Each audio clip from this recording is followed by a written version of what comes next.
Kenapa? Saat berbicara pembiayaan itu ada di sistem kredit. Maka kenyataannya itu sebenarnya beda. Bedanya di mana? Kalau di kredit, melakukan kredit itu pembiayaannya seperti ini. Kalau cash 1.100.000, Mbak. Kalau kredit 1.300.000. Nah, 1.300.000 itu belum nasional. Belum lagi ke bunganya. Dan juga kalau di bukunya Kang Santri, ini hasil Batsul Masail, kajian dari Pondok Pesantren Tebuireng itu. Kredit itu boleh. Kredit itu boleh di kajian tersebut. Kajiannya ini dilakukan oleh para orang yang coba pakar fikih, mengatasnamakan gerakannya itu Kang Santri. Judul bukunya juga kebetulan Kang Santri. Boleh kredit itu dilaksanakan oleh seorang dengan catatan apa? Semuanya jelas. Misalnya, kalau di kredit demikian harganya, kalau tidak di kredit itu demikian. Kayak gitu yang dimaksud jelas. Itu harus jelas. Kalau memang 1.300.000 ya 1.300.000, tidak boleh dipending, tidak boleh diubah itu kalau sudah di awal kayak gitu. Jadi yang ada kalau di lembaga keuangan syariah, potensi rugi itu masih besar. Kalau di keuangan? Di lembaga keuangan syariah, karena bisa jadi ya, harga yang dibeli di tempat di dealer dengan saat ditetapkan pada pembeli atau yang meminta pembiayaan itu akan beda. Saat yang dibeli di sana itu naik, maka bisa jadi rugi yang memberi pembiayaan. Bedaannya kalau di konvensional itu akan terus berlaku karena yang ada di pikiran mereka, statement mereka itu harus untung, bagaimanapun harus untung, sehingga meskipun hakikat utang piutang itu harus mendapat keuntungan. Itu perbedaannya. Jadi kalau seandainya dikaji ke tema itu, apakah mampu Indonesia itu benar, bisakah ekonomi syariah itu diterapkan di Indonesia? Maka bagi saya itu sebenarnya gini.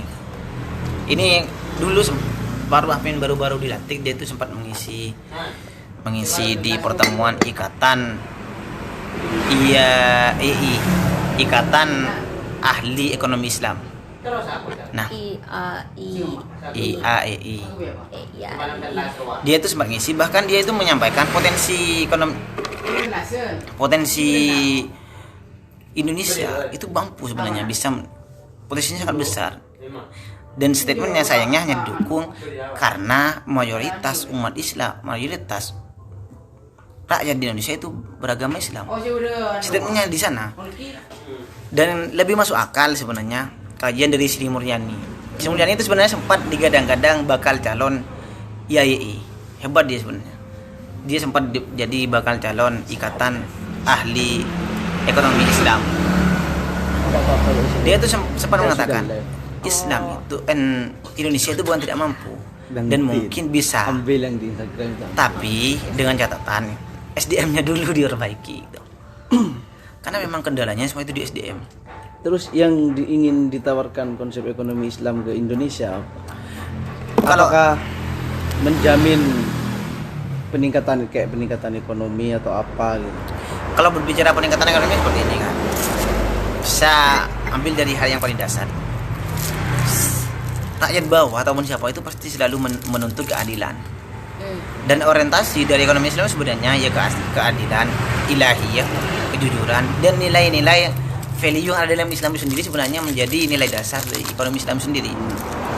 Dan berbicara apa yang bisa dijanjikan, kalau boleh saya flashback dari segi lembaga keuangan saja ya, tahun 1998 yang juga menjadi alasan diturunkannya Bapak Soeharto, itu hampir seluruh lembaga keuangan perbankan yang konvensional itu hampir semuanya kolab karena terjadi inflasi besar-besaran waktu itu. Satu-satunya yang masih sehat, kalau yang konvensional yang lain tuh hampir semuanya kolab, meskipun tidak semuanya. Satu-satunya yang masih sehat itu hanya lembaga keuangan syariah, bank muamalat. Itu yang masih sehat. Karena kenapa? Mereka tidak bergantung ke bunga. Sedangkan mereka seperti ini. Kan perputaran di perbankan itu sebenarnya terjadi perputaran uang. Ada uang masuk dialirkan, ada uang masuk dialirkan, masuk lagi terus dialirkan lagi gitu. Gunanya kan memang ke sana. Nah, kenapa waktu itu ekonomi Islam tetap PT Bank Muamalat itu masih berdiri kan seperti ini. Kan saat lembaga keuangan syariah, saat lembaga konvensional, perbankan konvensional itu menginginkan ada banyak orang yang menabung, itu kan mereka biasanya dengan cara menaikkan suku bunga, sehingga nanti orang yang menabung itu bisa dapat keuntungan di bunganya. Dan agar untuk menyetop perputaran uang, ternyata di saat waktu itu juga ya, saat masyarakat sudah krisis, masyarakat kan enggan untuk menabung karena biaya hidup sendiri itu belum tentu cukup, apalagi untuk nabung. Nah, persoalannya lagi saat pendapatan bank itu menurun karena tidak ada orang yang menabung, mereka itu juga mempunyai beban. Bebannya apa? Harus memberikan bunga pada mereka yang menyimpan gitu. Jadi pada akhirnya banyak yang kolab karena pendapatan tidak sesuai dengan pengeluaran. Beda halnya dengan perbankan konvensional syariah menurut saya. Kalau perbankan syariah, kenapa waktu itu tidak tetap sehat bukan hanya tidak terganggu? Karena yang mereka itu kalau berbicara pendapatan, mereka itu berbicara bagi hasil. Mereka tidak akan terpengaruh mau ada yang minjem kayak atau yang tidak. Mereka tidak terpengaruh dengan bunga. Sedangkan bunga itu sifatnya juga sama halnya dengan harga, fluktuatif dan bisa dimainkan di luar. Nah, tuh.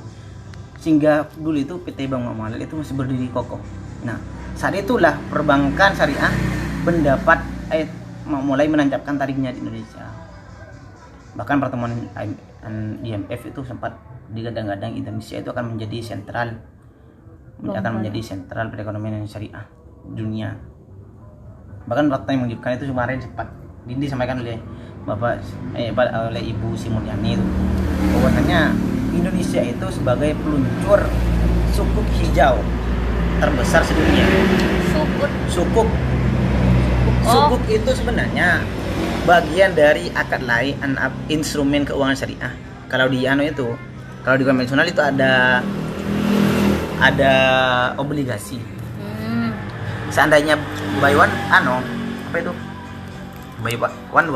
satu lawan satu, sukuk itu lawannya obligasi gitu. Sukuk itu lawannya obligasi. Dan Indonesia itu menjadi negara dengan peluncuran sukuk terhijau. Kan kalau di pasar saham atau obligasi itu dan pasar sukuk itu ada semacam lambang warna. Hijau itu menandakan sehat, kuning itu menunjukkan agak sakit ya. Dan merah sakit, krisis. Itu ya, krisis. Nah, dan Indonesia itu masuk bagian sebagai peluncur suku terbesar di dunia. Jadi itu juga diantara alasan bahwasanya Indonesia itu mampu bisa saja menerapkan ekonomi syariah. Cuma sayang bagi saya itu yang sangat disayangkan, kita itu tidak bisanya dari fanatisme. Semuanya itu akan bertolak, tidak, Indonesia itu didirikan dari berbagai agama, budaya. Arahnya ke situ. Arahnya pasti ke sana yang menentang. Padahal kalau bagi saya mengutip di bukuan itu Indonesia Bubar karangan M. Bambang itu. Ini kutipan dari kalau nggak salah Menteri Cina tahun 1942 mengatakan, kita itu sebenarnya, ini pelesetan sebenarnya, kita itu sebenarnya tidak butuh kucing Anggora, kucing Perancis, kucing hutan atau apa. Yang kita butuhkan itu sebenarnya kucing yang bisa menangkap tikus. Jadi oleh Bambang itu dipelesetkan lagi, kita itu tidak butuh sistem apa. Dan sebenarnya demokrasi itu bukan tujuan, tapi demokrasi itu adalah cara untuk meraih tujuan itu. Sama sebenarnya ekonomi syariah itu bukan tujuannya, tapi cara. Andai kata gini, kita boleh lah pakai sistem ekonomi kapitalis, sosialis dan lain sebagainya, ekonomi Islam. Yang penting satu, tujuan negara kita itu tercapai. Itu syariahnya kan di sana, mencerdaskan kehidupan bangsa dan ikut melaksanakan itu yang di Undang-Undang Dasar. Nah, harusnya ke sana. Jadi kendalanya kita ke sana, pasti ada stigma di masyarakat. Indonesia itu didirikan dari berbagai agama, budaya dan lain sebagainya.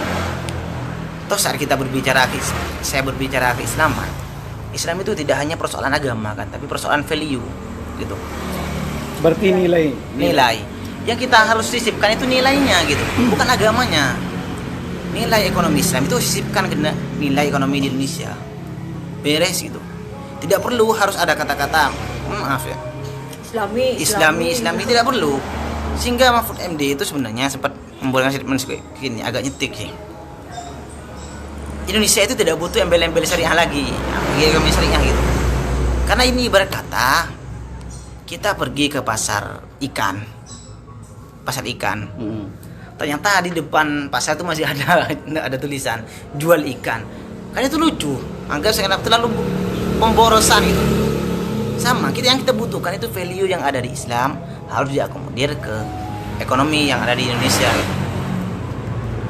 Asalkan benar-benar value yang ada di Islam. Masalahnya memang tadi itu kata Simon, kita tidak bisanya di SDM. Sehingga sering acap kali di lembaga, di antaranya fakta yang kemarin seperti diungkap waktu saya diskusi dengan dosen itu, ada salah satu lembaga keuangan syariah itu penerapannya gini, saya ngasih pinjaman, itu dia lembaga keuangan itu memberi pinjaman ke pihak luar, misalnya ke orang, tapi nanti setelah dia mengembalikan uang dia harus naruh minimal 20.000. Sudah riba itu. Gimana? Saat dia mengembalikan uang, pinjam biasa ya, akadnya Qardul Hasan. Beda kalau murabahah sama mudharabah. Saya pinjam uang biasa. Nah, tapi nanti kalau saya pas balikin uang yang saya pinjam biasa, akad Qardul Hasan. Saya harus menaruh uang minimalnya 20.000 ke kotak itu. Nah, itu sebenarnya riba karena ada penekanan pada akhirnya. Kalau yang di Karangpenang, pengakuan dosen saya itu, dia itu kan juga bekerja di koperasi syariah. Dia tuh mendapat keuntungan terbesar sebenarnya dari akad Qardul Hasan tadi, pinjam-pinjam biasa tanpa mengharap imbalan, dan itu didapat secara tidak disangka-sangka. Maksudnya apa? Mbak Winda saya kasih pinjaman misalnya 100.000, 200.000, 1 juta, tanpa saya minta, ternyata pas saat mengembalikan Mbak Winda memberi lebih. Nah, sehingga di koperasi sana itu yang diutamakan akad Qardul Hasan. Kan seakan-akan itu rasa terima kasih dari orang. Itu boleh. Karena di awalnya tidak ada awal akad tidak ada perjanjian kalau sampai mengembalikan harus nggak boleh. Atau si pihak meminjam nanti kalau saya pinjam saya akan mengembalikan, saya akan ngasih lebih. Kalau kayak itu kan riba. Itu tidak ada. Memang andai kata benar-benar diterapkan sesuai dengan value yang ada di Islam, nilai yang ada di Islam. Kayaknya yang untuk ke sana itu sulit gitu, SDM kita gak ada. Kesadaran. Tapi kan yang dipakai strategi akad biar gak dinamai riba. Saya semua minjem uang ke sampean 1 juta. Tapi biasanya kan diakad ke barang. Akad ke barang. Jadi yang saya mau minjem uang 1 juta, tapi karena takut menerima riba, maka saya sampean tidak menerima pinjam uang, tapi menerima pinjaman emas. Pinjaman emas. Emasnya ini tidak sesuai dengan harga pasar, tapi dijual mahal. Oh, si pihak lembaga memberi pinjaman emas itu. Nah, nanti Balikin ya Mas. enggak dibalikannya ya uang, karena sudah dijual. Nah, kayak gini, saya minjem emas cuman 10 gram. Tapi harga per gramnya itu enggak sesuai pasar. Kayak kalau di pasar 300.000 per gramnya, di sampean 400.000, berarti kan 4 juta. Nanti dijual lagi sampean 4 juta. Jadi kan saya nerima uang. Oh, itu yang minta atas permintaan si peminjam emas itu. Setahu saya itu bukan meminjam sih, itu pembiayaan. Misalnya, sampean itu butuh sepeda. Sampean itu datang ke saya. Datang saya sebagai anggap itu bekerja di lembaga keuangan. Itu tidak semuanya serta-merta diberikan. Biasanya itu ada survei. Kalau saya beri pinjaman ke ini, mampukah dia melunasi gitu. Karena ini berbicara pembiayaan, bukan Qardul Hasan. Nah, nanti biasanya bisa jadi kayak kalau karena dia memang tidak butuh, biasanya itu diberi semacam ini loh. Ini uang kamu belikan ke sana, atau perantara orang ketiga menyuruh orang untuk membeli suatu barang, nanti diakad Kalau berbicara tidak sesuai dengan harga pasaran, lebih biasanya pasti. Itu keuntungan yang diambil. Jadi memang harus jelas itu murabahah. Pada akhirnya kan gini tuh. Kalau yang seharusnya dalam ekonomi Islam. Saya beli sepeda ini, saya kasih ke sampean. Saya beli di dealer ini, Mas, seharga 22 juta. Nah, saya jual ke sampean seharga 25. 2 terlalu banyak ya. Misalnya 23 juta. Kan jelas pihak pengaju pembiayaan itu kan jelas dia tahu bahwasannya ternyata di pihak mendapat keuntungan 1 juta. Nah, itu jelas. Meskipun ternyata di pasaran 22. Toh ini kan pembiayaan. Dia itu mengajukan pembiayaan karena dia tidak punya cukup uang untuk membeli langsung ke dealer gitu. Nah, itu yang dimaksud. Ya kalau nanti ini memang sudah menghindari riba. Beda halnya nanti saat pengajuan saya ingin beli ini, oh ya saya belikan ini segini dengan harga ini, bunganya ini, wah, itu sudah lain. Jadi memang, tapi kalau dalam jual beli di ekonomi Islam untuk mengambil untung ada batasnya. kalau dulu sempat baca kalau nggak salah di Surah Taufik, itu tidak boleh mengambil untung 2 kali lipat dari harga. Bahkan ada yang mengatakan sampai setengahnya pun tidak boleh, setengah harga. Berarti Berapa? 50% tidak boleh. Iya. Ada ulama yang juga melarang sampai melebihi dari harga asalnya, separuh dari harga dia itu. Berarti kalau saya beli HP ini 500.000, kemudian tidak boleh dijual 1 juta. Nggak bisa, karena kan 2 kali lipat harganya. Berarti ada batasannya loh dalam. Ada batasannya, sehingga itu karena memang yang ditargetkan itu ya orientasinya itu ya keadilan ilahiyah dan keridhaan bersama. Dan di sana itu bukan saya langsung caplak gitu. Misalnya saya ngasih harga 23 juta. Itu tidak bisa. Itu harus ada akad gitu. Itu harus ada akad, harus ada kesepakatan. Oh enggak Mas, gimana kalau ini? Terus tawar-menawar sampai pada akhirnya antara Odin tadi gitu. Tidak bisa langsung mencaplokkan gitu. Nah, itu yang salah.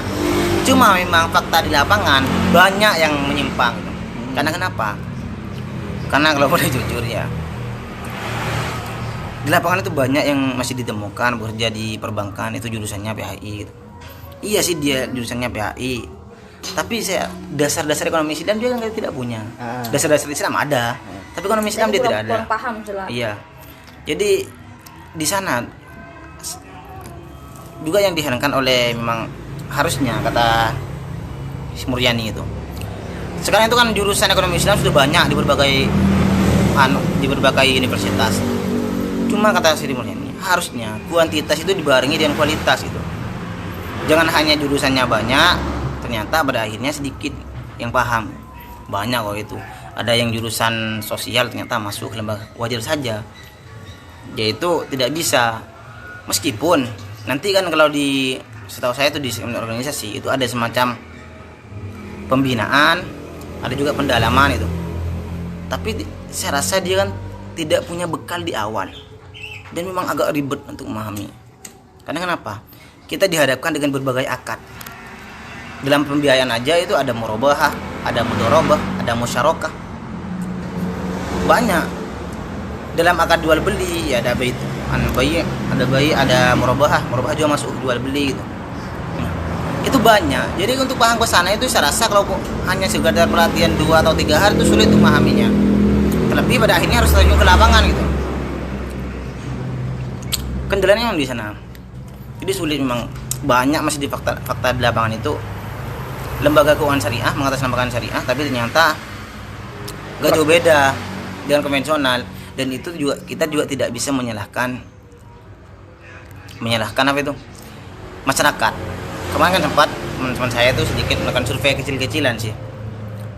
Dia bertanya bahkan ke seorang akademisi, mahasiswi dan juga mahasiswa mengatakan responnya terhadap lembaga keuangan syariah.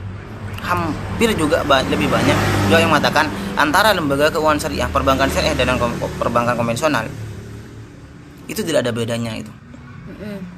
Sehingga ini juga stigma yang seperti ini sebenarnya yang membuat kesadaran untuk mendukung ekonomi Islam itu sedikit gitu. itu kalau dalam lembaga di bidang perbankannya. Karena kan yang kita bahas sekarang juga ekonomi Islam luas itu. Bedanya saat kita berbicara perpajakan. Wajar juga yang dosen UI itu mengatakan bahwasanya kita juga kekurangan di bidang literaturnya atau SDM-nya. Karena kenapa? Setahu saya itu pendapatan di Islam itu, kalau dia pendapatan kotor, pendapatan, dan juga berbicara kemiskinan gitu, itu di Islam ada gitu. Sehingga kalau berbicara konsep kemiskinan, kalau kata kapitalis, kemiskinan itu sebenarnya hak paten pribadi atau itu penderitaan yang dihadapi oleh pribadi, tanggung jawab pribadi dan juga pribadi, dialah yang bertanggung jawab sebenarnya pada kemiskinan yang dicitranya. Itu kalau kapitalis. Kalau sosialis, kemiskinan itu tanggung jawab pemerintah. Kalau di Islam itu ada sebenarnya aliran apa itu yang mengatakan bahwasanya kemiskinan itu adalah kodrat, sudah dihitung, sudah takdir. Iya, sudah takdir, itu ada. Nah, pada saat kita berbicara kemiskinan versi Islam, maka ini juga berbicara tentang usaha yang harus ditempuh oleh dia. Bagaimana dia itu bisa menghasilkan barang gitu. Sehingga kalau di Islam itu seperti ada bahasa hadis Nabi itu, tangan di atas itu lebih baik dari tangan di bawah. Sebenarnya konsep bahwasanya itu perbuatan hina, kita lebih baik berusaha. Banyak sebenarnya, tapi cuma sayangnya setahu saya itu yang banyak diteliti itu malah ke dunia perbankan, ke dunia akuntansi yang bersifat makro itu kurang. Kita berbicara tentang pertumbuhan perekonomian secara konvensional, itu yang dihitung itu berdasarkan bruto dengan itu pendapatan kotor bersihnya, itu pendapatan yang ada di negeri dan luar negeri, pendapatan negara yang tapi tidak dikurangi dengan total angka kemiskinan dan pengangguran. Beda kalau dalam Islam, saat berbicara kemiskinan dan juga pengangguran itu masuk kategori, sehingga wajar di Indonesia itu naik sekian. Tapi fakta di lapangan ternyata angka kemiskinannya juga naik gitu dong. Wifi-nya. Iya, itu jeda. Angka kemiskinan juga naik, pengangguran apalagi semakin menumpuk. Nah, tapi yang disampaikan oleh birokrat kita bahwasanya angka pertumbuhan ekonomi kita itu tinggi gitu. Kok bisa demikian? Karena kemiskinan dan pengangguran itu tidak masuk dalam negara. Ini kita berbicara tentang akumulasi dari semua pendapatan, dikurangi hutang dan lain sebagainya. Nah, ternyata kalau di ekonomi kemiskinan tidak dihitung gitu. Jadi wajar Indonesia itu naik, kan naik 2 berapa itu. Tapi kenyataannya kemiskinan semakin bertambah, Pengangguran semakin melonjak. iya, pengangguran semakin melonjak. Ini seakan-akan berarti masih banyak yang pendapatan itu menurun. Bagus kan kalau itu. Jadi seperti kalau berbicara pajak itu, kalau konsepnya Ibnu Taimiyah dan Abu Yusuf itu juga dilihat dari pendapatan suatu rakyat gitu. Di Indonesia ada, tapi kayaknya dia itu punya pendapatan atau tidak, dia pasti dikenai pajak gitu. Apalagi punya tanah gitu. Jadi memang sangat disayangkan di antara itu SDM-nya kurang. Saya kira di sangkut mengenai di apa ya beda gitu loh. Berarti kendala-kendala ekonomi Islam itu kalau mau diterapkan di Indonesia yang paling mencolok apa? Bagi saya itu sebenarnya SDM. Nggak mampu apa gimana SDM? Apa? Kalau mau dibilang nggak mampu, saya belum sejauh akan terlalu terkesan terburu-buru saya memutuskan tidak mampu. Karena ekonomi Islam di Indonesia itu kalau dibandingkan dengan Indonesia itu masih terbilang masih baru. Sejarah perekonomian dunia itu sebenarnya Islam itu bahkan kalah ke Malaysia awalnya. Indonesia kan dimulai pada tahun 1991. Itu berdirinya PT Bank Malat, tapi belum dapat legalitas. Jadi mereka operasionalnya tidak menyeluruh. Baru pada tahun 1992 itu ada peraturan yang mengesahkan bahwasanya pemberlakuan ekonomi syariah. Nah, hanya sampai di sana masih baru. Jadi wajar saja gitu loh. Tapi yang kita hadapi itu peperangan yang tidak kalah cerdiknya. saat rakyat sudah mulai terambil hati oleh ekonomi Islam, ekonomi konvensional tidak mau kalah. Mereka dengan cara menurunkan bunga misalnya, menurunkan suku bunga. Yang awalnya dulu mencekik, ternyata mereka seakan-akan longgar gitu. Atau pada akhirnya suku bunga itu bersifatnya fluktuatif. Sekarang bisa saja suku bunganya 0,5, besok bisa jadi 0,7 atau bisa jadi 0,2 gitu. Ya, persoalan SDM memang nggak selesai gitu. Jadi kalau lembaga-lembaga perbankan syariah sekarang itu belum menerapkan konsep syariah seutuhnya gitu kan. Kenapa itu jadi faktor kenapa masyarakat nggak memilih perbankan syariah? Dan ternyata memang ada yang belum sepenuhnya. Jangankan perbankan, kan kalau di ekonomi, kalau dunia keuangan, lembaga itu kan ada dua, lembaga keuangan syariah perbankan, lembaga keuangan syariah non perbankan.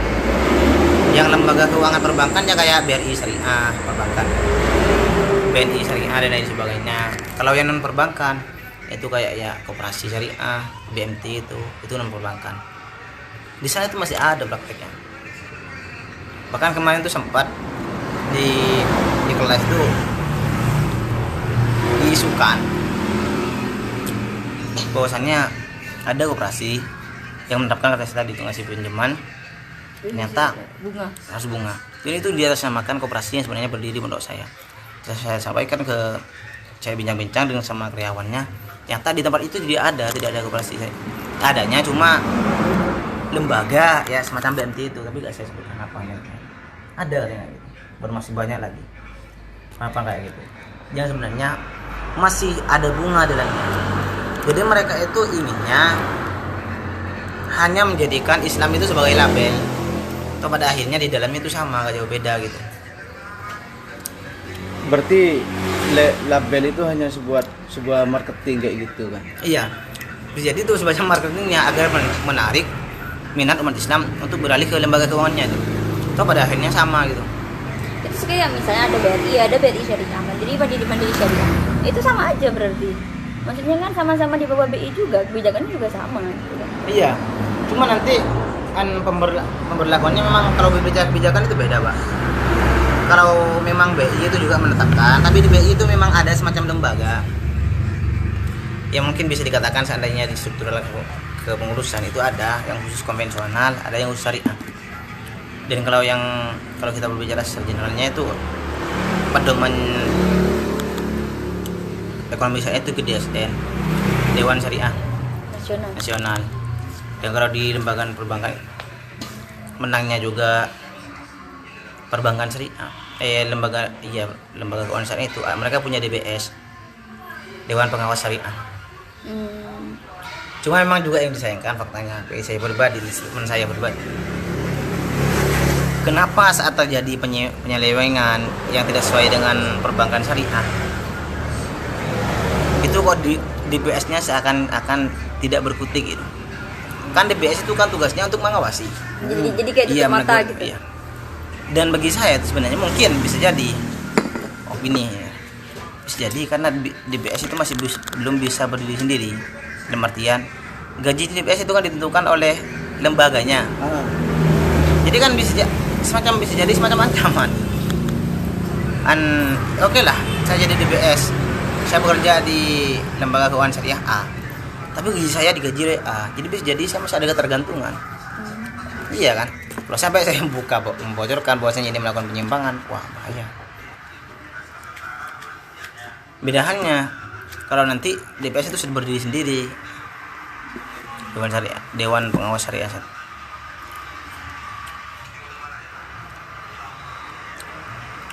Dan kalau di Indonesia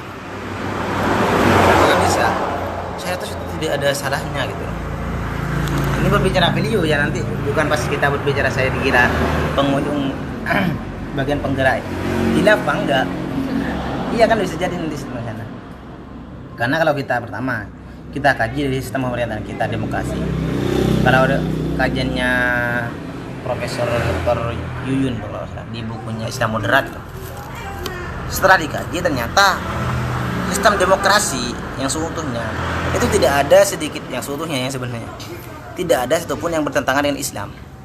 Dan memang sistem demokrasi itu keluar sudah diterapkan pada masa Nabi Muhammad, itu tertera semuanya di Piagam Madinah. Jadi apa salahnya value yang ada di Islam atau ekonomi Islam itu diterapkan di Indonesia? Toh pada sebenarnya sistem pemerintahnya itu sudah sejalan gitu, tanpa harus membawa embel-embel ini harus syariah, enggak. Yang terpenting value-nya itu. Kalau dibalik, apa salahnya kalau bank konvensional cuma dicocokkan dengan hukum Islam? Tidak masalah. Yang terpenting kalau bagi saya itu value. Karena memang sulit sih. Nanti misalnya Islam itu seakan-akan nanti ada fanatisme. Belum lagi berbicara egosentris Jadi kalau antara. nggak ada syariah atau nggak ada embel-embel Islami, Sebenarnya kalau berbicara syariah itu lebih, Islam itu lebih kentara ketimbang syariah. Karena kalau berbicara syariah, kayaknya negara agama lain juga punya syariat sendiri. Mereka juga punya istilah syariat. Misalnya di agama Kristen itu juga ada istilah syariat. Sehingga biasanya orang itu lebih sering menggunakan istilah syariah ketimbang Islam. Karena biasanya kalau menggunakan istilah Islam itu egosentris antar pemeluk agama itu kentara banget itu.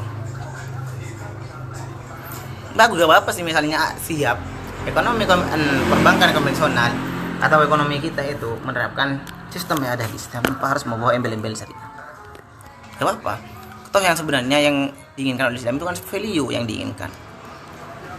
Tidak perlu kita ngaku-ngaku kita Islam, tidak. Yang terpenting value-nya ada gitu loh. Yang terpenting kucing itu mampu menangkap tikus.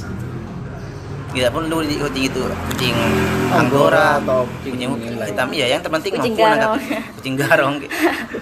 Yang terpenting mampu menangkap tikus. Silahkan kalau memang di Indonesia mampu mencapai tujuan negara, silahkan menggunakan ekonomi kapitalis kalaupun bisa. Bisa juga kalaupun bisa menggunakan ekonomi sosialis untuk mendapatkan tujuan negara, lanjutkan gitu. Lah untuk mau membangun sistem ekonomi Islam biar disepakati itu bagaimana langkah? Kalau untuk disepakati itu sebenarnya Lah kan kayak konsep riba, apa lagi jual beli kan masih penuh tantangan. saya rasa kalau cuma berbagi pada pelaku transaksinya, terutama pihak bawahnya itu makan file aja, bahkan mereka merasakan lega karena tidak dipungkiri ataupun tidak, mereka pun yang itu masih banyak yang keberatan dengan bunga. Cuma permasalahannya sekarang, pertanyaan tersebut, siap tidak lembaga perbankan yang menekan riba itu untuk menghapus riba gitu, di tempatnya ke sana. Kalau masyarakat saya rasa ya mereka akan fair aja, gak apa-apa, is okay gitu. Karena kenapa? Karena semuanya itu mengakui konsep riba itu, konsep bunga itu sebenarnya mencekik gitu. Iya. Tapi kalau nggak pakai bunga kan pemodal kan merasa dirugikan. Kalau cuma kan seperti ini, tidak juga.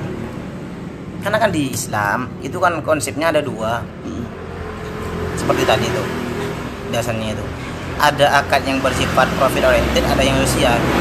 Nanti kalau yang qardul hasan, pinjam meminjam, itu tidak boleh ngambil keuntungan. Nah, pengganti dari bunga kalau memang nanti tidak dapat keuntungan, itu optimalkan di pembiayaan. Kita menggunakan bagi hasilnya itu. Atau pada akhirnya sebenarnya uang di perbankan itu sebenarnya uang itu di gunanya perbankan itu sebenarnya mengalirkan uang. Misalnya uang yang beredar di masyarakat sudah banyak, maka harus disetop oleh perbankan. Uang yang beredar di masyarakat itu sedikit, maka tugas lembaga perbankan itu harus lebih melonggarkan keluarnya uang ke masyarakat gitu. Inflasi kan ini juga harus menyesuaikan Kak. Misalnya gini, uang yang beredar di masyarakat itu banyak, maka itu tugas dari lembaga keuangan syariah agar bagaimananya masyarakat itu mau menabung ke perbankan. Saat uang ditabung di perbankan, maka kan uang yang beredar sedikit. Beda halnya saat uang yang beredar di masyarakat itu sedikit, maka harus banyak masyarakat yang mengajukan peminjaman, pembiayaan atau lain sebagainya gitu, untuk menjayakan uangnya di perbankan sehingga stabil gitu. Dan yang terpenting juga kalau dalam kajian secara makronya, kalau dalam ekonomi Islam itu sektor realnya itu juga harus mengimbangi gitu. Sektor real. Kalau di dunia perbankan itu sebenarnya sektor moneter, sektor keuangan. sektor real itu adalah berbicara tentang produktivitas insaninya, produktivitas manusiawinya gitu, mampu menggrek gagasannya sehingga menghasilkan suatu peluang, misalnya suatu produk. Nah itu sektor real, harusnya ke sana gitu. Kalau itu imbang, maka perekonomian itu akan mudah berjalan. Permasalahannya juga seperti jadinya inflasi, karena misalnya kita itu lebih sering impor gitu, tidak diimbangi dengan ekspor gitu. Nah itu juga penyebabnya, sehingga kurs mata uang kita itu turun. Kita dimainkan di sana, misalnya dimainkan di sana. Karena kan sadari atau tidak, Indonesia itu juga jadi negara dengan pengimpor besar, dikit-dikit impor. Sedangkan yang kita ekspor itu tidak seberapa, tidak berbanding lurus dengan apa yang kita impor. Nah kalau alasan impor lebih murah yang di luar Indonesia untuk didatangkan ke sini, Maksudnya kan impor yang di luar itu kan barangnya kan lebih murah, sehingga untuk membantu ekonomi masyarakat juga. kalau perusahaan impor itu sebenarnya bisa jadi persoalan permainan di seandainya berbicara itu geopolitik dunia juga. Karena seperti yang disampaikan kemarin, kalau boleh mengutip kemarin, pajak itu kan hak paten pribadi, angka pribadi di masing-masing negara. Tapi kalau berbicara seperti inflasi dan lain sebagainya, itu bisa dimainkan di luar. Jadi ke Indonesia nanti nilainya dilemahan, dan sebenarnya murah atau tidaknya itu bergantung kurs mata uang kita gitu. Kalau dalam konsep ekonomi Islam memahami kurs mata uang itu gimana? Kurs mata uang sejauh ini saya masih belum mendalami hal itu, saya tidak bisa berkomentar terlalu banyak. Kalau pakai konsep dirham itu apa? Tukar. Wah, saya harus mengutip punya Ridwan itu Pak di Islamic Finance itu. Bahkan yang lebih gilanya statement Ridwan itu, dia mengatakan harusnya kita itu tidak mau dengan lembaga perbankan gitu. Kalau kajian di Islamic Finance. Karena kenapa? Iya. Gitu. Soalnya gini loh. Kita hanya uang satu lembar itu. Iya. Uang satu lembar. Sedangkan bahan uang satu lembar itu dibandingkan dengan bahan emas kan beda jauh. Ya kan? Harus jadi seakan-akan tidak sebanding itu. Tidak sebanding. Sehingga itu loh yang menyebabkan apa ya? Kita itu terkadang bermain inflasinya itu di sana. Karena seakan-akan tidak sebanding. Barang dasar dari uang itu, uang kertas lah, meskipun kita berbicara itu kertas ini dan itu, pada akhirnya itu tidak sebanding dengan emas yang kita tukarkan itu, dirham, dinar dan lain. Lah enggak kan sekarang kan untuk mengatasi kurs mata uang ya, kan ekonomi Islam harus ngambil langkah. Nah, ekonomi Islam ini memandang cara menyelesaikan permasalahan kurs mata uang itu gimana? Apa pakai tukar-tukaran ya zaman dulu? Tukar-tukaran. Kalau tukar-tukaran zaman dulu itu, ini berbicara tentang itu sebenarnya diharamkan, apa namanya dah. Karena itu dulu. Tapi itu diharamkannya karena apa yang ditukar itu tidak sesuai dengan barang yang diambil gitu. Karena kan itu merugikan. Bisa jadi saya punya handphone tukeran dengan buku, kan sudah jauh beda harganya. Nah itu kan ada yang dirugikan, maksudnya ke sana gitu. Nah kalau berbicara konsep ekonomi Islam tadi, harusnya antara sektor real dan sektor moneter itu harus imbang. Termasuk tadi impor dan ekspor itu harus imbang, sehingga kurs mata, karena diantara selain berbicara perpolitikan, karena perpolitikan juga mempengaruhi kurs mata uang. Selain perpolitikan, diantara yang mempengaruhi turunnya kurs mata uang itu juga persoalan impor dan ekspor. Andai kata imbang, ketiga, karena seperti ini logikanya. Kita sering impor, mendatangkan di luar, maka yang uang yang dari negara yang kita datangi itu akan semakin lebih berharga ketimbang uang kita. Karena kita akan mendapatkan barang, mereka mendapatkan uang kita itu. Sehingga persoalannya kan gini, barang yang di luar itu lebih murah daripada barang yang produk kita. Ketika kita mengandalkan produk kita, maka masyarakat kan daya belinya kurang karena nggak mampu. Dan ketika diimpor, maka daya beli masyarakat itu lebih meningkat gitu, karena lebih murah. Contoh kalau kita impor dari Cina kan barang-barangnya mesti lebih murah. Sehingga masyarakat lebih milih ke Lebih memilih kepada barang milik Cina karena lebih murah. Karena tetap konsep efisien itu irit lah, tetap menjadi Nah, salahnya itu juga di sana. Saat kita mampu mengimpor, kenapa kita tidak mampu mengekspor barang yang ada di kita gitu? Nah, itu kesalahannya. Dan memang kita itu terkenal dengan, kalau ibaratnya kita itu serakah dalam hal mengambil keuntungan gitu. Dan kalau di konsep saya juga fakta di lapangan seperti kemarin semacam melakukan observasi ke teman-teman, terkadang kita itu lebih mengidolakan pasaran luar dengan dalam. Salah satu usaha, gak usah saya sebutkan mereknya, di antara hasil observasi saya dengan teman-teman, saat dia ekspor barang ke luar negeri, itu harga per kilonya itu lebih murah ketimbang saat dijual ke lokal gitu. Nah, itu kan sebenarnya mindset yang sudah tertanam di kita. Jadi kalau ke diri kita mencekik, ke sekitar kita mencekik, di luar kita cari pasaran gitu. Itu sudah terbiasa kayak gitu. Itu apa karena kualitas barang atau karena kenapa? Bahkan seperti ini loh. Kok bisa terjadi kayak gitu? Kalau yang saya afsilan loh, ini 2 perusahaan rasanya yang kami observasi itu. Bahkan lebih mirisnya, barang yang terbaik itu diekspor, bahkan ini ke luar negeri.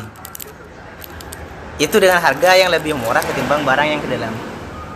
Ibarat kata ya, ini sisa-sisa kemarin, ini barang lebih segar, ini yang diekspor demi menarik pasar. Dengan ini untuk lokal. Dan ini sebenarnya sudah menjadi mindset bagi kita. Sulit mengubahnya. Jadi wajar kalau kayak tadi, wajar saat masyarakat kita itu lebih minat ke barang yang di luar. Karena barang yang di luar itu sebenarnya lebih seakan-akan lebih paham ekonomi kita ketimbang di dalam. Kalau boleh saya plesetkan, itu sama halnya, ternyata yang lebih ramah itu orang luar ketimbang orang dalam. Salah satu contohnya, kalau kita pergi ke toko-toko milik orang luar, bagaimana tanggapan kita gitu, ketimbang orang kita ke toko-toko milik kita sendiri gitu, milik lokal gitu, udah beda gitu. Itu sudah mindset bagi saya. Kalau bagi saya wajar itu, sehingga pada akhirnya pemerintah mengambil kebijakan dengan mengimpor, sehingga yang di dalam ini tidak menemukan tempat, mereka tidak menemukan pasar di dalam, sehingga untuk memproduksi pada akhirnya itu akan minim, semangat untuk produksi itu akan minim. Pada akhirnya mereka yang memproduksi itu memilih impor juga pada akhirnya. Jadi produk-produk lokal itu kalah saing. Bahkan kalau cerita teman saya tuh yang pernah hidup di perbatasan antara Malaysia sama Kalimantan, kan itu hanya dibatasi jembatan apa. Dia tuh terkadang belinya itu lebih sering ke toko ke Malaysia gitu loh. Alasannya kenapa? Karena lebih murah atau Iya, lebih murah. Iya kan, bahkan dari pelayannya gitu. Ini cerita teman saya gitu. Nah, ekonomi Islam untuk mengatasi persoalan untung dari harga itu biar lebih murah itu kan harus menentukan batasan.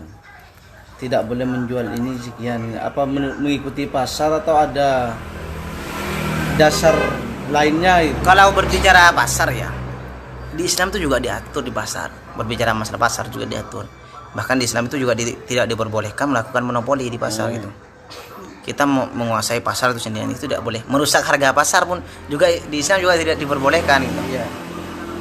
Jadi berbicara penetapan harga, ya kan di Islam itu ada juga semacam iqtisaduna itu.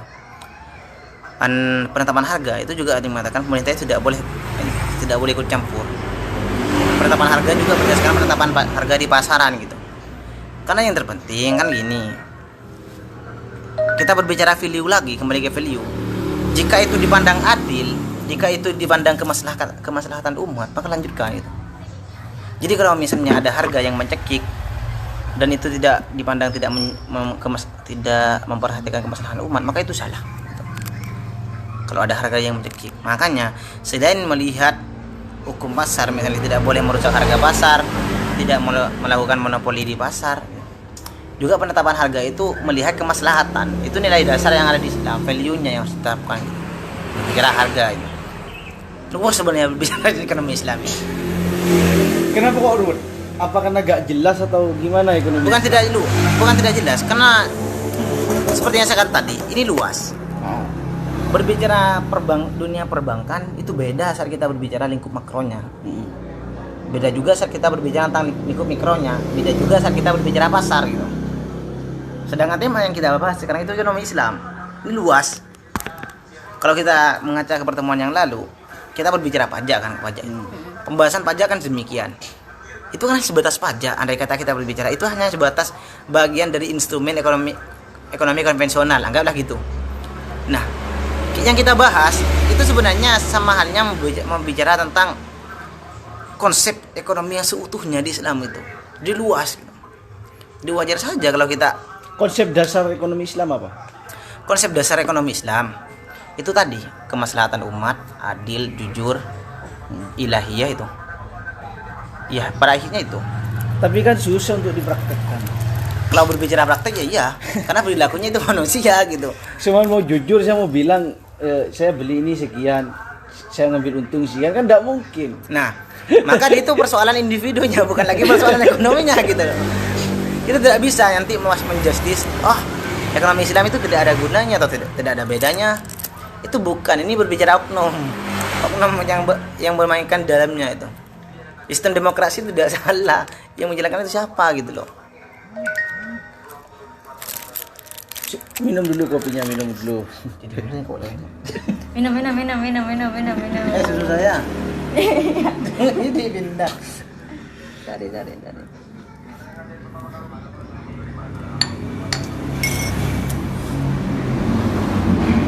Next, ntar lagi.